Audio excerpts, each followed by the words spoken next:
Olá, amigos e amigas que nos dão a honra de refletir conosco, de assistir às nossas reflexões e refletir conosco neste momento, especialmente os amigos e amigas da Casa Espírita Dom Bosco, Paz e Caridade Dom Bosco, de Fazenda Rio Grande, no Paraná, no Brasil.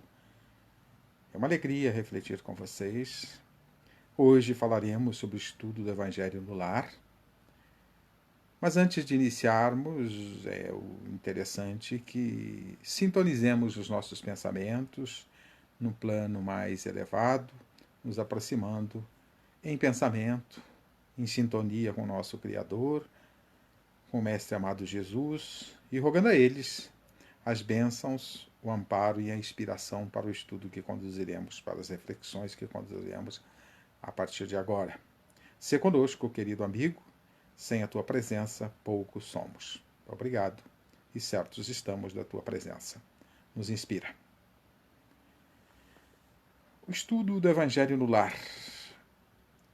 Nós temos falado e temos ouvido de tantas pessoas que falam de Jesus e falam do seu Evangelho, do valor deste Evangelho, do valor do seu conteúdo, da grandeza das lições que ele encerra.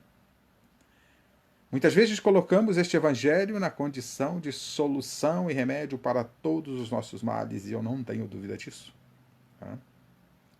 A força que ele representa em nossas vidas. Então, se fala muito, se reflete muito a respeito, se fala da grandeza, da beleza, da força do Evangelho. Alguns pensadores vão nos dizer que temos uma série de facilidades aí trazidas pela ciência, pela tecnologia, que nos trazem conforto e facilidades na vida, até esta possibilidade, neste momento de pandemia que estamos vivendo, de podermos refletir a partir de nossas casas, levar a mensagem. Tudo isso, fatores produzidos, situações e recursos produzidos pela ciência e pela tecnologia. Mas também não é menos verdade, e segundo os próprios estudiosos, que nós vivemos o século das angústias, dos tormentos e da depressão. Os espíritos vão nos dizer que, apesar de toda essa facilidade que temos, espíritos e espíritas vão nos dizer que, apesar de todas as facilidades que temos, nós ainda sentimos e faz falta a presença do Cristo no mundo. Parece até estranho num país como o nosso, que se diz, ou que é, aí em torno de 85% a 90% cristão. Mas como faz falta a presença de Jesus no mundo? Muitas vezes até a gente fala do Cristo, mas falta alguma coisa. Então pensemos o seguinte: quando nós decidimos ser cristãos, ou quando nós decidimos fazer uma faculdade, ou fazer um curso, seja lá o que for, buscar algum conhecimento, nós temos o primeiro passo, que é a decisão de partir para a busca deste conhecimento, e não é diferente com o Evangelho. Nós buscamos conhecer o Evangelho. Nós decidimos buscar conhecer o Evangelho. O segundo passo é o estudo deste Evangelho. Mas há um terceiro passo aí, quando este Evangelho produz resultados em nós e, por conseguinte, no ambiente onde estamos inseridos. Então, este segundo passo vale, eu tenho dito com frequência, vale para as nossas faculdades, universidades, os cursos que fazemos em todas as áreas, e não é diferente para o Evangelho, que este estudo que fazemos, ele representa 25%, se muito, do conhecimento de uma área. O Evangelho também. Então nós estudamos, lemos, muitas vezes sabemos de cor o Evangelho e temos que estudá-lo, essa segunda etapa é importante. Mas todo conhecimento só se consolida como conhecimento efetivamente quando nós o vivemos. Isso vale para as nossas engenharias, nossas medicinas, seja lá o que for. Mas o Evangelho também. Só há consolidação deste estudo que fazemos do Evangelho quando nós vivemos este Evangelho no nosso dia a dia. Quando nós nos entregamos a Ele, as nossas ações são correspondentes às lições que Ele nos propõe, da mesma forma que o médico, as suas ações são correspondentes ao estudo que ele teve de medicina e ele põe em prática isto. Se você faz medicina e engenharia e não põe em prática, não tem utilidade nenhuma. Absolutamente nenhuma, né? A menos para você dizer que tem um diploma na parede. O estudo do Evangelho não é diferente. Eu estudo o Evangelho, eu sei o Evangelho de Jesus, e daí? Que isto representa? Precisamos colocar em prática. Mas é necessário estudá-lo, é claro.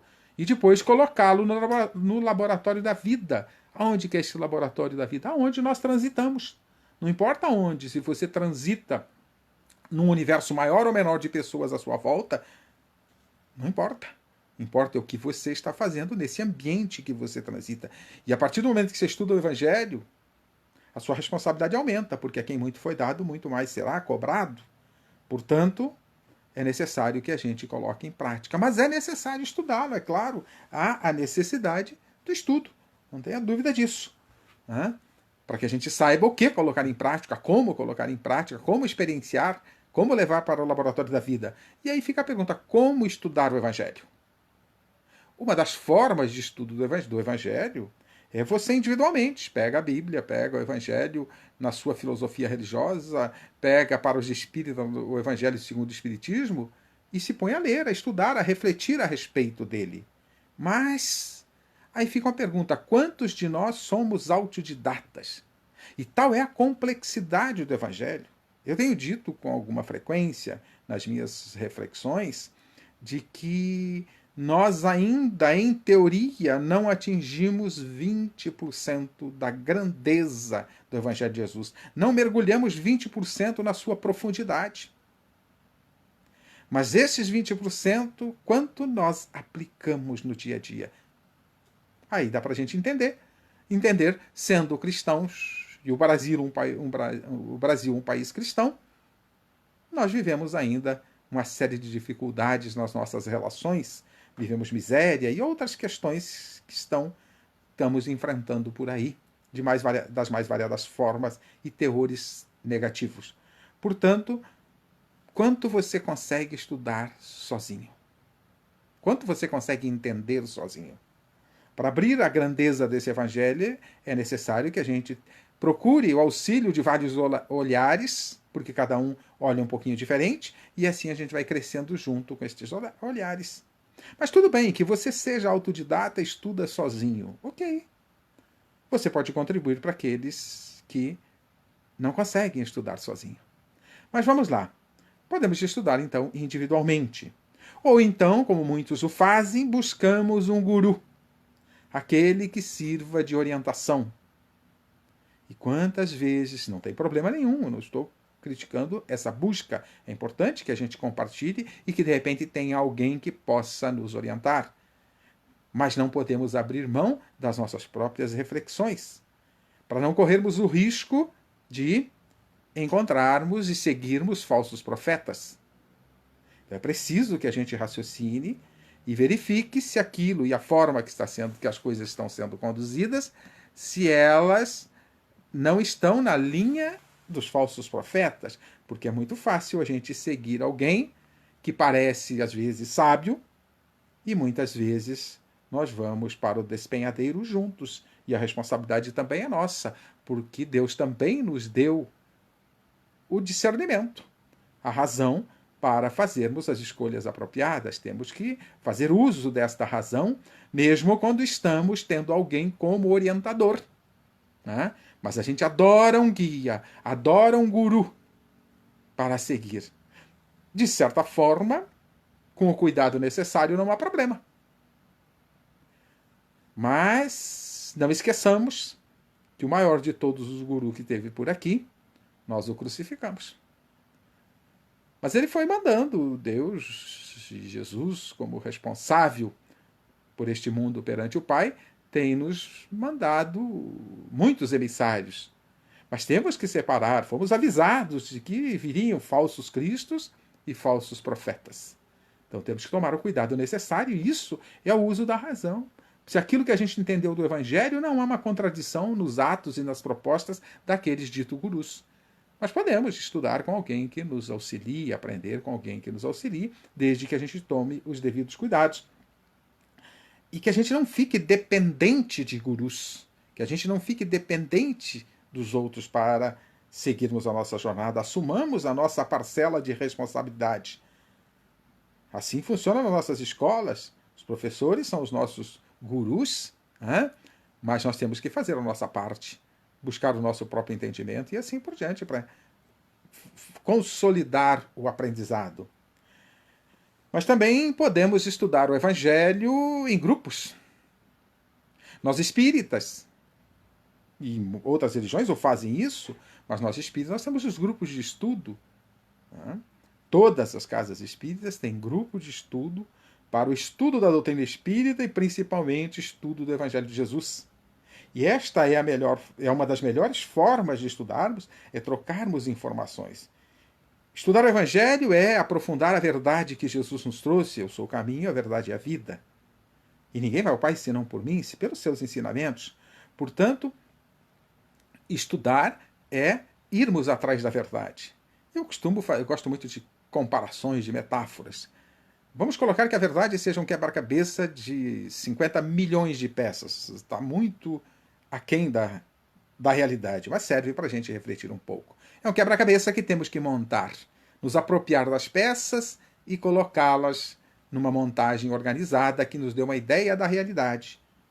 Porque peças isoladas correm o risco de estarem equivocadas. Mas quanto da verdade cada um de nós possui? Quanto? Algumas peças. Mas eu tenho algumas peças que são comuns a todos aqueles, as outras pessoas, a maioria, por exemplo. Mas também tem algumas peças da verdade que eu conheço e vocês não conhecem. E tem algumas peças da verdade que nós ninguém ainda conhecemos. O que conhecia todas já saiu daqui do corpo físico há 2000 anos. Portanto, precisamos... E aí a grandeza de estudarmos em conjunto. Porque esse estudo em conjunto, o que nós fazemos? Compartilhamos as peças que cada um tem e vamos nos apropriando das peças que a gente não tem, que os outros têm. É uma troca que fazemos do conhecimento, da visão, do olhar que damos para o Evangelho, já que a gente não enxerga todo ele na sua profundidade. Cada um apresenta um pouquinho, uma forma muito bela de estudarmos o Evangelho de Jesus em grupos de estudo. E todas as casas espíritas possuem grupos de estudo. O estudo do Evangelho, o estudo de outras obras da doutrina espírita, mas como estamos falando hoje do Evangelho, esta é uma bela forma de estudarmos em conjunto. E isso não é uma invenção espírita. Isso é uma invenção divina. Porque Deus nos coloca nessa escola, tenho dito com frequência, e nos coloca juntos num ambiente familiar, aonde nós vamos compartilhar, desenvolver experiências, aprender juntos. É ao mesmo tempo lar, sala de aula, é laboratório, é campo de experimentação, de aprendizado. É um grupo de estudo que Deus nos coloca quando entramos para este mundo através de um lar, ou junto de um lar. Portanto, é uma forma de aprendizado, de estudo. E a doutrina espírita utiliza este recurso nos seus grupos, mais variados grupos de estudo, que são normalmente, naturalmente, fantásticos para o nosso desenvolvimento. Portanto, grupos de estudo na casa espírita. O espírita que ainda não participa de grupo de estudo, lamentavelmente, não percebeu ainda a beleza de fazê-lo. Agora, claro, não podemos fazer isso, estamos aí numa quarentena, estamos, como eu costumo dizer, em prisão domiciliar, mas podemos estudar, através de vídeos e coisas desse gênero. O Carlos Madaloso aí, nosso companheiro lá do Dom Bosco, ele tem um grupinho de estudo lá, estudando o Evangelho de vez em quando. Amanhã parece que tem um estudo, E o tema é o Médico Jesus, é isso, Carlos? Que legal, parabéns, estou vendo aqui na postagem, no comentário. Pois é, vamos aproveitar. É uma forma de estudar. Enquanto estamos em pandemia, não podemos participar de grupo de estudo, mas podemos estudar em casa. Podemos ler, fazer o estudo individual, sem problemas. Mas, no meu entendimento, com todos esses recursos, individual, com alguém nos assessorando, num grupo de estudo, mas a melhor forma é o grupo de estudo que podemos fazer dentro do nosso lar. É o estudo do Evangelho no lar. Essa, para mim, talvez seja a melhor forma de estudarmos o Evangelho, porque o fazemos em família. Né? E quais as vantagens de fazer em família o estudo do Evangelho no lar? Quais os benefícios disso?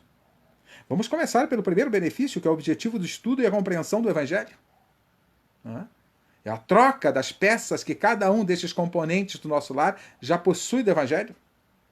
O entendimento que ele possui, a gente troca informações e acaba pegando o entendimento dos outros. Somos todos partícipes de uma sala de aula e estamos aprendendo juntos. Então, vamos aprender o Evangelho em família. E aí, temos a oportunidade de uma reunião familiar para o estudo do Evangelho.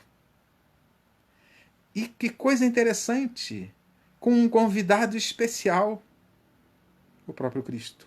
Porque ele disse, aonde dois ou mais estivessem reunidos em seu nome, ali ele estaria. E quando fazemos o estudo do Evangelho no lar, estamos convocando Jesus para o nosso lar. Portanto, temos aí a vantagem de fazer uma reunião em família que, ultimamente, andamos tão carentes de estarmos juntos. Será que essa pandemia não veio para isso, para nos colocar um pouco juntos? Pelo menos alguns que podem estar juntos em família? Para a gente refletir um pouco mais? Nos abrindo, nos tirando do corre-corre do dia a dia, para nos voltarmos para nós? Quem sabe? Qual o objetivo divino nisso tudo? Temos que observar e tirar as lições que possam ser necessárias no nosso dia a dia. Mas, independente de estarmos reclusos em qualquer momento, o estudo do Evangelho no lar nos possibilita a reunião em família. A gente sai daquele corre-corre, a gente sai de dentro do celular e passa a olhar para aqueles que estão à nossa volta. Às vezes a gente pode ter surpresa assim, nossa, meu filho já cresceu 10 centímetros, eu nem percebi. Podemos ter essas surpresas assim, nossa, ele já está até criando barba. Pô, minha filha já está moça, faz tanto tempo que eu não vejo, porque estou no corre-corre do dia a dia, estou dentro do celular, muitas vezes, e não largo esse celular. Precisamos largar um pouco. E aproveitar este largar um pouco para fazer o estudo do Evangelho no lar é uma boa opção. Aprendemos o Evangelho um pouquinho, fazemos uma reunião de família, batemos um papo gostoso sobre o Evangelho, porque estudar o Evangelho é bater um papo gostoso sobre isso. É uma reunião de família, melhora o ambiente familiar, porque nós estaremos dando atenção uns para os outros e andamos tão carentes desta atenção para aqueles que estão à nossa volta. Muitas vezes não estamos presentes com estes. Estamos juntos e estamos com saudade. E as pessoas às vezes estão sentindo saudade da gente, a gente está ali do lado. Usando um parênteses aqui, um dos meus filhos, de vez em quando, estando em casa no quarto, e eu, às vezes, na sala, fazendo a leitura ou coisa desse gênero, e de repente recebi uma mensagem via Facebook, via WhatsApp dele. Daqui a pouco ele vinha lá, pai, você não me respondeu a mensagem, você não viu? Eu vi. Mas por que não me respondeu? Porque você está no quarto do meu lado, vem falar comigo. Senão daqui a pouco nós vamos ficar mudos. Vão perder o dom da fala, porque não conversamos, então precisamos conversar. Hoje ele já não me manda mais mensagem via WhatsApp estando em casa, né? Estando fora assim. Então, precisamos conversar. E esta reunião em família, tão carente estamos delas, com o objetivo do estudo do Evangelho no lar, é uma bela e grande oportunidade para isso. Então temos a oportunidade de melhorar as nossas relações, porque estaremos conversando sobre Jesus. E quando conversamos sobre Jesus, nossos corações ficam mais próximos, mais acessíveis. E aí temos a proteção dos bons espíritos, que em nome do Cristo vêm nos socorrer, nos orientar. Várias obras falam sobre esta possibilidade, essa presença. E eu não tenho dúvida, toda vez que nós nos propomos a tarefa do bem, nos cercamos de seres de luz que vêm nos auxiliar de acordo com a tarefa, de acordo com a nossa necessidade, e quando vamos estudar o Evangelho. Mas também podemos contribuir com espíritos que precisam, a partir do plano espiritual, estudar o Evangelho. Eles podem vir à nossa casa para estudar conosco. A proteção que recebemos em nossa casa desse estudo do Evangelho ela pode atingir a nossa volta. Nos mostra, os estudos da obra de André Luiz, da série André Luiz, vão nos mostrar algumas situações desse tipo, onde boas energias produzidas pela presença dos bons espíritos no nosso lar influenciam a nossa volta, influenciam o quarteirão, os nossos vizinhos. Você já pensou se em cada quarteirão tiver uma família estudando o Evangelho no lar, nós teremos todos os quarteirões com a boa energia protegendo. Então temos aí como benefício boas energias no nosso ambiente. Claro, até digo mais, para você que está com a sua boa energia em alto astral, beleza, coisa assim, até nem precisa de repente fazer o evangelho no lar, né? Nem precisa que os espíritos tragam boas energias para ti, porque de repente está tudo bem. Será que nós temos alguém nesta situação que possa dispensar a presença daqueles que vão nos influenciar positivamente em nome do Cristo, ou o próprio Cristo, que estará conosco nesse estudo? Então temos que pensar um pouquinho nesses benefícios. E outro detalhe: as nossas, aqueles que estão à nossa volta, na pergunta 459 do Livro dos Espíritos, os espíritos mostram. Kardec pergunta se os espíritos nos influenciam, e eles respondem que muito mais do que imaginamos, a bem da verdade, eles nos conduzem. Mas quem está à nossa volta? De acordo com a sua sintonia. Aproxima-se, você se agrupa-se de acordo com a sua forma e a maneira de pensar. Eu costumo trazer esse exemplo que nós fazemos associação de médicos, compostas por médicos. A associação de médicos não está composta por engenheiros, está composta por médicos. A associação de engenheiros está composta por engenheiros. Então, nós nos agrupamos pela nossa sintonia. E como é que a gente faz essa sintonia? Elevação de pensamento. Pensamento elevado, atraímos bons espíritos. Pensamento perturbado, atraímos maus espíritos. É simples assim. Matematicamente, quase. Né? Então, quando a gente está fazendo o estudo do Evangelho no lar, nós estamos elevando o nosso pensamento. Estamos atraindo os bons espíritos. E aqueles que de repente gostam de nos perturbar estarão sendo orientados, de repente decidem parar de nos perturbar. Mas a tarefa, a responsabilidade é nossa. E isso nos traz bons pensamentos, boas energias, nos trazem um ambiente familiar mais harmônico. Né? Tanto para o indivíduo, traz mais harmonia interna para o indivíduo, e esta harmonia em todos acarretadas, instalada em todos os elementos da família, traz um ambiente harmônico para todo o ambiente familiar. E quem não precisa? E quem não precisa de um ambiente familiar cada vez mais harmônico? Estamos vivendo turbulências das mais variadas formas no nosso dia a dia, portanto, o estudo do Evangelho no Lar vai nos apresentar a possibilidade de melhorarmos. Ah, mas quem já tem harmonia, ok, consolida essa harmonia e garante que ela vai permanecer por mais tempo fazendo esse estudo. Então, harmonia individual e familiar. A possibilidade nesse estudo do Evangelho da evangelização dos filhos. Joana de Ângeles, no livro Constelação Familiar, vai falar do chamamento do mundo já na sua introdução. E o mundo tem tanto chamamento por aí. Tem o chamamento para as drogas, para os crimes, para a sexualidade desvairada e assim por diante. Quem não precisa trazer para o ambiente familiar o Evangelho de Jesus para contrabalançar esta situação? É importante a evangelização dos filhos, e eles devem participar desse estudo do Evangelho no lar. Já vamos falar um pouquinho da forma de como fazer e como conduzir esse Evangelho no lar, esse estudo. É uma forma, apenas uma receita que pode contribuir com cada um de nós.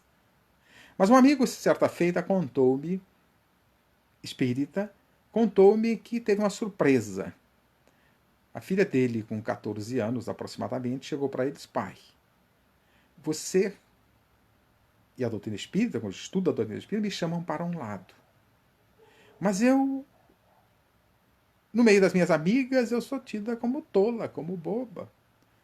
Porque todas as minhas amigas já tiveram o seu momento de beijar alguém. Eu não tive. A maioria, boa parte das minhas amigas já tem namorados. Eu não tenho. Não é nenhum problema tudo isso. O problema é como se conduz isso. Mas boa parte, com 14 anos, me parece meio cedo, claro. Né? Mas disse a filha ao pai, com muitas das minhas amigas já tiveram até relações sexuais. E por isso elas me chamam de retardada. Porque eu não tive nada disso. E a pergunta que veio, que ficou no ar, pai, você me chama para um lado e o mundo me chama para outro. Um a um. O mundo chamando para um lado e o pai para o outro. O pai e a família, de uma maneira geral, contou-me esse amigo espírita. Aí disse, bom, minha filha, já que está um a um, vamos desempatar esse negócio? E passaram a estudar Constelação Familiar, uma das obras mais fantásticas de tantas que nós temos falando de família, mas esta obra, ditada pelo espírito Joana de Anjos, através da mediunidade de Divaldo Pereira Franco, Constelação Familiar, até digo para os meus amigos, para todos aqueles que têm filhos principalmente, que esta obra deve ser uma obra de cabeceira. Tantas outras, mas esta em especial deveria ser uma obra de cabeceira para quem está educando e orientando filhos. E começaram a estudar juntos Constelação Familiar. Terminada e discutida na forma de estudo a introdução desta obra, a filha voltou-se para o pai e disse, pai, você tem razão. Olha o benefício de estarmos levando aos nossos filhos uma reflexão saudável para contrabalançar aquilo que o mundo está nos chamando.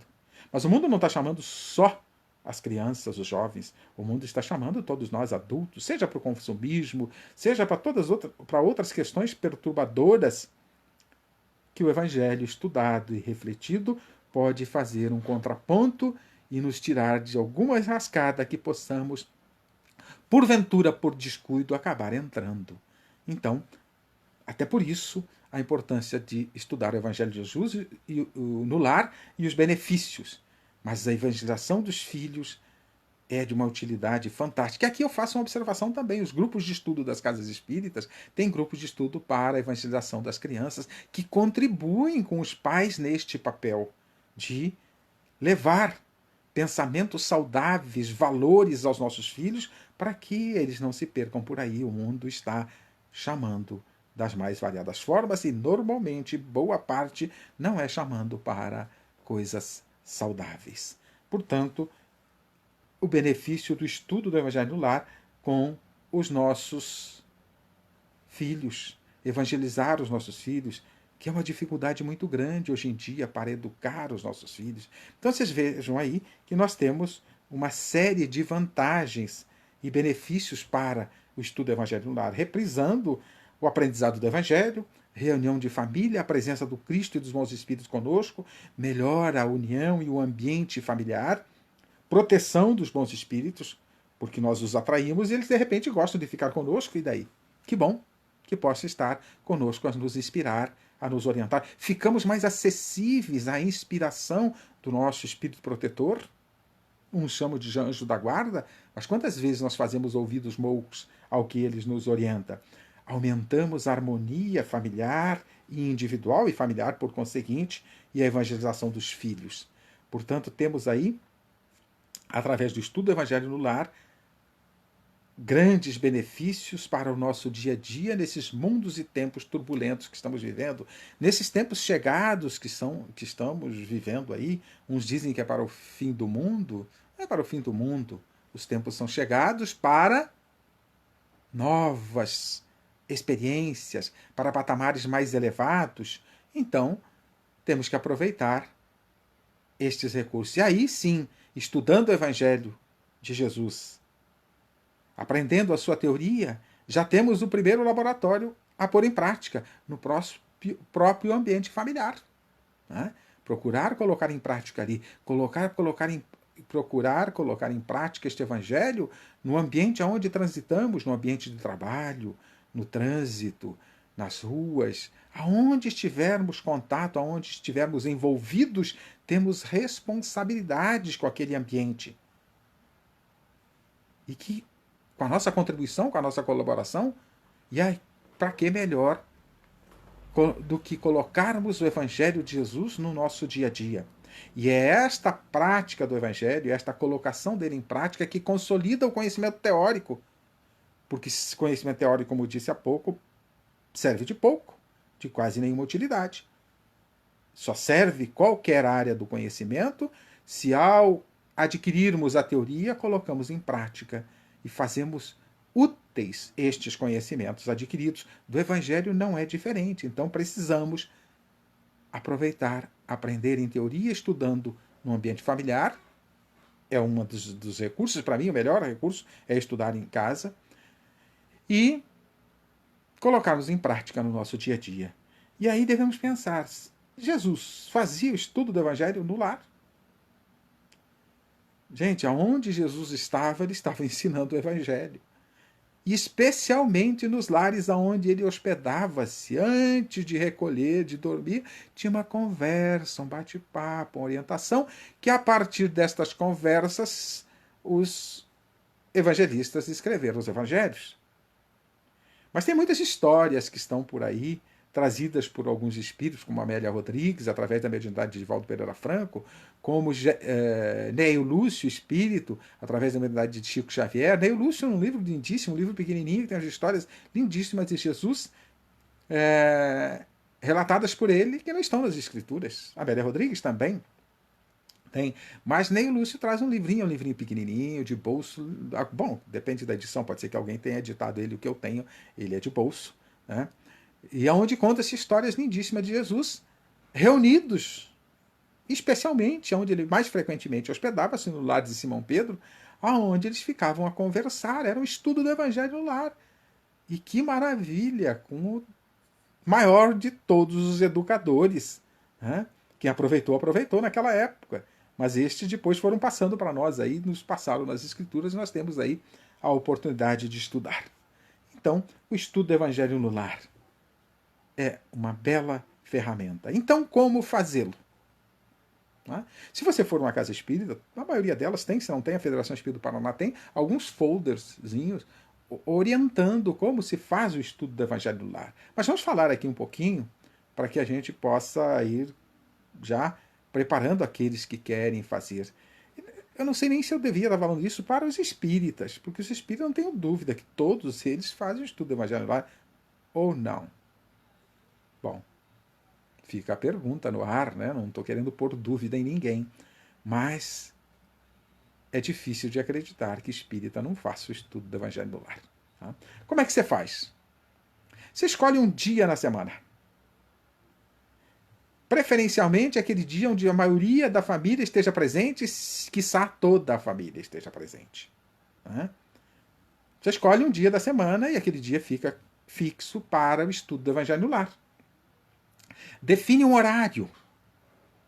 Que horário nós vamos fazer? Qual é o horário que a família está reunida? Na minha casa, por exemplo, a gente tem feito aos domingos, ontem, por exemplo, fizemos, às 21h30. Nesse horário, com certeza, todos estão em casa. Ou, mais rotineiramente, todos estarão em casa. Qual é o melhor horário para você fazer? Você escolhe. Né? E aí vem uma coisa importante. É importante cumprir o horário e esse dia da semana. Por quê? Porque os nossos espíritos, os espíritos protetores que vêm nos auxiliar, eles têm compromisso, eles têm o que fazer, não pode ficar perdendo. Aí ele chega na nossa casa, a gente está lá dormindo, roncando, assistindo televisão, vendo novela, e esqueceu do Evangelho lá. Tem alguma coisa errada. Precisamos assumir compromisso, é um compromisso com os espíritos superiores, é um compromisso com Jesus que estamos fazendo. Portanto, escolheu aquele dia da semana, temos que arrumar um jeito de lembrar, de não esquecer, e o horário apropriado, porque eles terminam o estudo conosco e de repente vão ajudar outras pessoas, né? Tem outras tarefas a fazer, eles não estão lá de brincadeirinha de lazer no plano espiritual, os espíritos protetores. Nos reunimos preferencialmente em torno de uma mesa, né? Para facilitar a acomodação do material que vamos utilizar, para facilitar a colocação dos copos, e aí o próximo item, né? Os copos com água, para cada um do individual ali, para cada um daqueles que estão passando do estudo do Evangelho, para ser ingerida depois do estudo do Evangelho, onde espera-se nessas águas, né, que os bons espíritos coloquem aquilo que é necessário a cada um de nós, Às vezes pode vir até um remedinho ali para alguma coisa que esteja por desencadear em nós.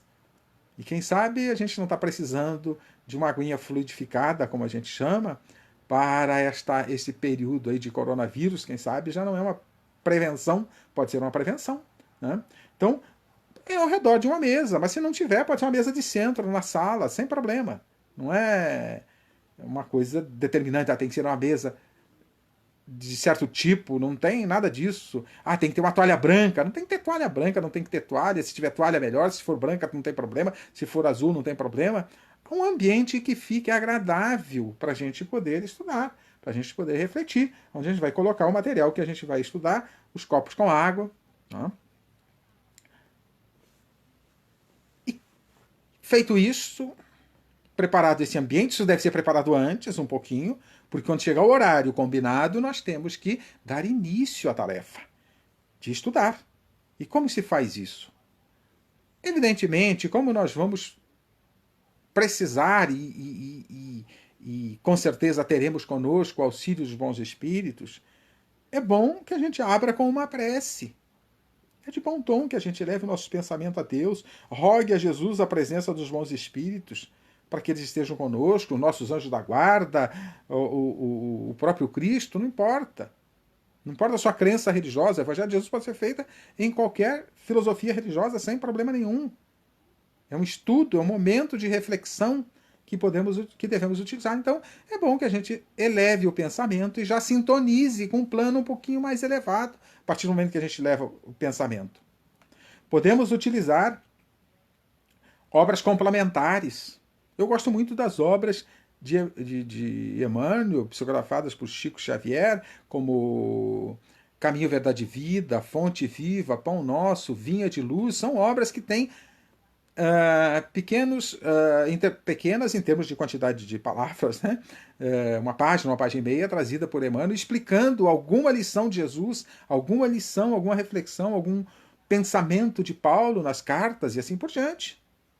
Então, ele vai pegar uma frase e destrinchar para a gente, facilita o nosso estudo e a nossa compreensão, como obras complementares. Pode ser, inclusive, obras para estudar o Evangelho. Eu posso estudar em cima destas obras, em vez de ter o Evangelho especificamente ali comigo, porque estas obras elas já trazem uma lição de Jesus e as suas reflexões. Então nós podemos usar dessas obras, Caminho, Verdade e Vida, Fonte Viva, Pão Nosso, Vinha de Luz, são materiais riquíssimos de interpretação que Emmanuel faz de alguns ensinos de Jesus, facilita o nosso estudo, a nossa compreensão, porque falei há pouco, a grandeza e a profundidade do Evangelho de Jesus estamos ainda muito distante de ir até o seu todo, o seu conteúdo profundo.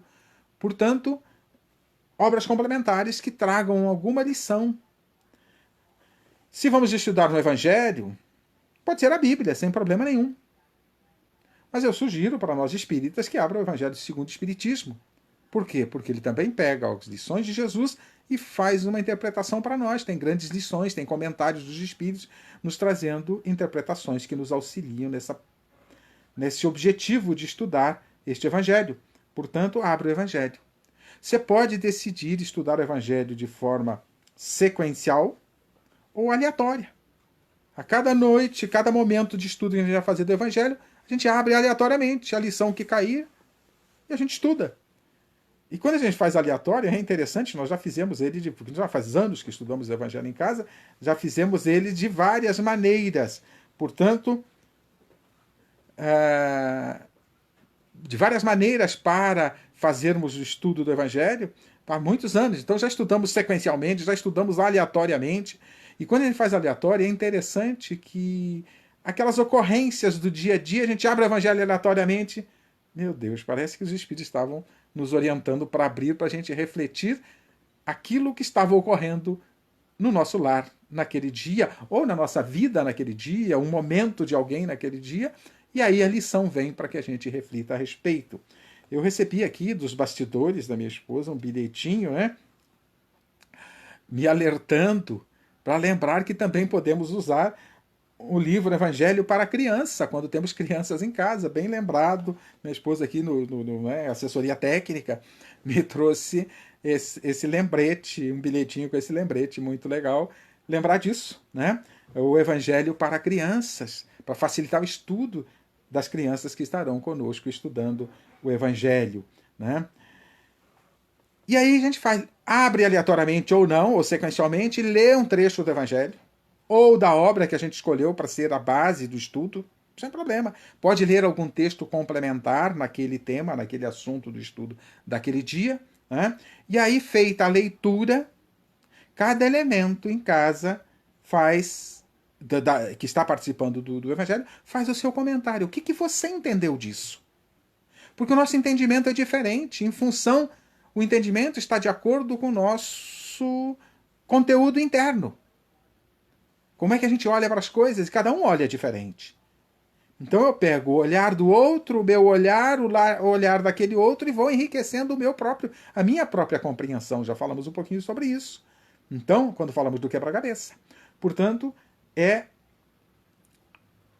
para comentar. Gente, aqui cabe uma observação mais profunda, mais cuidadosa. Não é discussão. Não é para convencer o outro do meu entendimento, não é para o outro me convencer do entendimento dele, é para apresentar o que cada um entendeu para que haja uma somatória.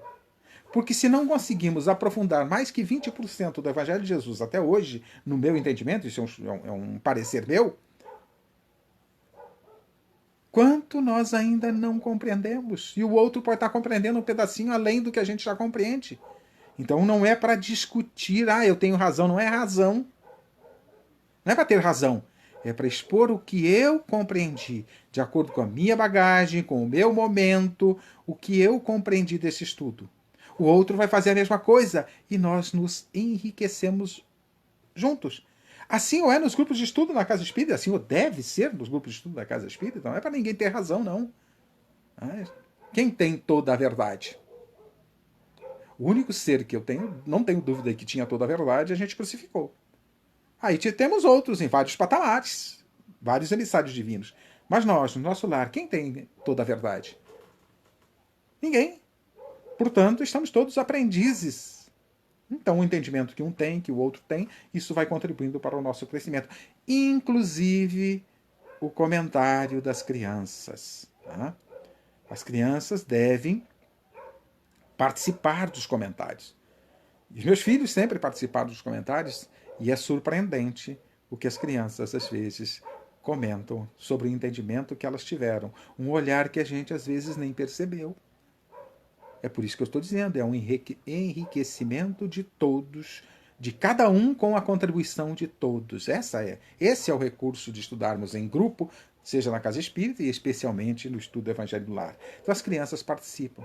Mas se você decide fazer o Evangelho no lar, mas no seu lar tem alguém que é de outra filosofia religiosa, se quiser participar, não tem problema. Se não quiser, não é para forçar ninguém a participar, não é uma ditadura. É um convite a ser feito. E deixa, aos pouquinhos nós temos histórias de pessoas, fulano, meu cunhado morava comigo, não participava, meu filho não participava, mas aos pouquinhos, ao perceber o estudo como estava ocorrendo, ele foi se envolvendo, aos pouquinhos ele foi nos trazendo, ele foi querendo dar opiniões e daqui a pouco está participando do estudo. Não é para forçar ninguém, é um convite. E as crianças, a gente traz elas. E aí tem que fazer o estudo agradável também para as crianças. Por isso a minha esposa me trouxe aqui o bilhetinho falando do Evangelho para a criança, para facilitar o entendimento. Mas mesmo que você não tenha este Evangelho para a criança, você tratar dos assuntos na linguagem que a criança entenda. E convocar a criança para opinar, para dizer o que você entendeu dessa lição. Entendi dessa forma, entendi daquela, ela sempre vai, normalmente ela vai trazer uma opinião, por mais simples que seja, às vezes até surpreendente. Portanto, não é um ponto de discussão, é de troca de ideias. Depois você pode encerrar, deve encerrar com uma prece. Começamos com uma prece e encerramos com uma prece. Essa prece final é importante que ela tenha, além do agradecimento, que deve ter sempre as nossas preces, deve ter agradecimento, agradecer a Deus, a Jesus, aos bons espíritos, deve ter rogativas por nós, por nossa família, pedindo o amparo, a proteção, a força, a boa energia, mas também é um momento de caridade, de irradiarmos boas energias à nossa volta, para a nossa vizinhança, para os nossos amigos, irradiarmos uma boa energia para aqueles familiares que estão distantes, mas também para as pessoas que estão em dificuldades. Que a gente saiba ou não saiba, de uma maneira específica ou de uma maneira geral, né? Podemos fazer isso especificamente por alguém que esteja doente. Podemos irradiar para alguém que esteja com algum tipo de dificuldade que a gente tenha conhecimento. E mais genericamente para todos aqueles que vivem neste mundo e muitas vezes perambulam por aí, passando por dificuldades, que a gente possa esparramar um pouquinho dessa energia ao fazermos a prece. Então, rogar pelos necessitados é uma boa prática, já é colocar o Evangelho em prática. É um exercício de viver o Evangelho colocando em prática. Terminado isso, terminada a prece, cada um vai absorver, beber aquela água, aquele copinho d'água. Não precisa ser 1 litro d'água, um copinho de cafezinho, uma xicrinha, uma dosezinha pequena, que foi já preparada e provavelmente preparada para as nossas necessidades. Portanto, rogamos aos necessitados e tomamos a água. É bom que depois de terminado o estudo do Evangelho, é bom que a gente se recolha um pouquinho e aí individualmente façamos. Nos folders você não vai encontrar isso, isso é uma sugestão minha. Mas está implícito até nos folders que orientam o estudo do Evangelho do Lar, mas que a gente possa parar um pouquinho e refletir sobre aquele estudo que foi realizado, o que aquilo implica em mim, o que está faltando em mim, o que eu preciso aprofundar e fazer uma autoanálise, é um momento de uma reflexão, meditação individual a respeito. Então faça isso e você vai percebendo a melhoria gradativa no seu ambiente familiar e em cada indivíduo que está contigo no ambiente familiar. Relembrando, portanto, o estudo do Evangelho do Lar é uma prática rotineira que devemos estabelecer em nossas vidas para angariarmos os benefícios que já citamos a alguns aí. E alguns podem perceber até outros benefícios. Pois, já que estamos fazendo o estudo do Evangelho no Lar, temos a presença do Cristo. Então é bom que a gente agradeça ao Cristo, né, nas nossas orações pela presença dele. É um recurso para a nossa saúde integral. E aí fica o convite: estudemos e vivamos Jesus. Só estudar não é suficiente. Se é só estudar e ficar com ele para nós, é uma forma egoísta. Até. É um contrassenso em relação ao Evangelho. É preciso estudar e viver o Evangelho de Jesus. Portanto, citei algumas formas de estudo individual, seguindo alguém, a orientação de alguém, grupos de estudo na casa espírita ou nas casas religiosas, para outras filosofias, e principalmente o estudo do Evangelho no lar. Para que a gente vá exercitando o aprendizado do Evangelho na sua teoria e comece a colocar em prática. Portanto, é fundamental estudar e viver Jesus. Agradeço a Deus a oportunidade de refletir com vocês. A vocês, a Casa Espírita, né, Paz e Caridade Dom Bosco, de Fazenda Rio Grande, que nos convidou para este bate-papo, para esta transmissão ao vivo aí, que chama-se live, né? E a vocês que nos dão a honra com a sua audiência. Muito obrigado. E para encerrarmos, então, vamos fazer uma prece de encerramento. E já adiantando, o que acabamos de fazer não deixa de ser semelhante ao estudo do Evangelho no Lar. Refletir um pouquinho sobre algum tema de elevação, ok? Só que fizemos sem que haja uma participação direta de cada um de vocês. Então, procuremos aproveitar estes momentos e procurar, em nossos pensamentos, abrir espaço para a nossa sintonia com o nosso Pai, esse Pai maravilhoso e bom, principalmente para agradecer a Ele pelas oportunidades que a vida nos oferece, por todos os recursos que Ele nos oferece para o nosso progresso. E agora agradecer por este recurso de estarmos reunidos à distância. Né? É uma bela oportunidade mas eu gosto sempre de agradecer a Deus pela oportunidade da doutrina espírita na minha vida e você pela sua filosofia religiosa, se alguém de outra filosofia está nos assistindo, que agradeça pela essa filosofia na sua vida. Mas eu gosto de agradecer também, especialmente, por Deus ter nos enviado, entre tantos emissários, Jesus, mestre, modelo e guia de nossas vidas. A ti, querido amigo Jesus, a nossa gratidão. Gratidão por teres estado conosco há 2000 anos. Gratidão a ti e a esses espíritos de luz que te auxiliam no sentido de levar a humanidade a Deus, nos auxiliando por sua vez. Mas agradecer especialmente por teres estado conosco há 2000 anos, trazendo as lições do teu Evangelho. Este Evangelho que, à medida que vamos colocando em nossas vidas, vai fazendo o nosso caminho ficar mais iluminado, o nosso fardo mais leve e o jugo mais suave. Obrigado, amigo. Mas aproveitamos para rogar-te ainda as suas bênçãos a todos nós, aos nossos familiares, aos nossos lares, as tuas bênçãos às casas de orações para nós espíritas, os centros espíritas, que nos acolhem frequentemente, não agora nessa quarentena, mas que nos acolhem frequentemente para conduzir-nos nas reflexões e os aprendizados necessários. Que a tua paz e a tua inspiração e a tua orientação possa chegar a todas essas casas de oração, as tuas bênçãos. E que todos os frequentadores destas casas tenham a consciência de que a tarefa é tua, não é nossa, somos mero aprendizes. Mas rogamos ainda as tuas bênçãos aos nossos irmãos que perambulam pelo mundo, e muitos perambulam literalmente, por não vos conhecer e não conhecer ao Pai. Que a todos, mas a estes em especial, possa chegar, querido amigo, com as tuas bênçãos, com a tua paz e principalmente com a tua orientação e inspiração, para que todos nós possamos, em breve, seguir os teus passos. E certos, caro amigo, de que atende às nossas rogativas, te agradecemos mais uma vez e rogamos que permaneça conosco hoje e sempre. Que assim seja. Muito obrigado. Que Deus nos abençoe a todos.